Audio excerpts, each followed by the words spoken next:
இந்த விலாக் ரம்ஜானுக்கு before one day எடுத்தது தான். ரொம்ப நாளாவே மெஹந்தி போடணும்னு ரொம்பவே ஆசை எனக்கு. பாப்பாவுக்கும் ரொம்ப ரொம்ப பிடிக்கும் மெஹந்தி போடுறது அப்படின்னா. என்னோட மேரேஜ்க்கு, என்னோட பேபி ஷவருக்கு கூட அந்த அளவுக்கு கிராண்டா போடல. ஸோ கண்டிப்பா ஒரு பிரைடல் மெஹந்தி மாரி கிராண்டா போடணும்னு சொல்லிட்டு நினச்சிட்டே இருந்தேன். என்னோட ஃப்ரெண்ட் மெஹந்தி ஆர்டிஸ்ட் தான். ஸோ அவங்களே கூப்பிட்டு நான் வந்து போட வச்சுட்டேன் நானு. ரொம்ப ரொம்ப அழகா வந்திருந்தது அவுட்கம்மு. அவங்களோட இன்ஸ்டா ஐடி நான் டேக் பண்ணுறேன். நீங்க செக் பண்ணி பாருங்க. இவங்க பார்த்தீங்கன்னா வந்து அம்மாக்கு அவங்க தான் மெஹந்தி போட்டு விடுவேன்னு சொல்லிட்டு மெஹந்தி போட்டு விட்டுட்டுருந்தாங்க.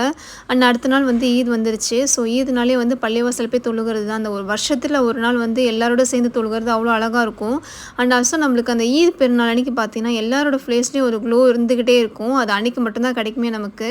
ஸோ இதுதான் என்னோட அவுட்ஃபிட். இந்த அவுட்ஃபிட்ல என்ன சொதப்பிட்டாங்கன்னு பார்த்தீங்கன்னா வந்து, ஹேண்ட் வந்து நான் கேதர்டு ஸ்லீவ் கேட்டேன். பட் அவங்க என்ன பண்ணிட்டாங்கன்னா, நார்மல் ஸ்லீவ்லேயே வந்து குடுத்துட்டாங்க. ஃபிட்டாவே இல்ல. ப்ளஸ் நெக் பேட்டர்னும் சொதப்பிருச்சு. அதுக்கப்புறம் பார்த்தீங்கன்னா, நாங்க பிரியாணி பண்ணி சாப்பிட்டோம்.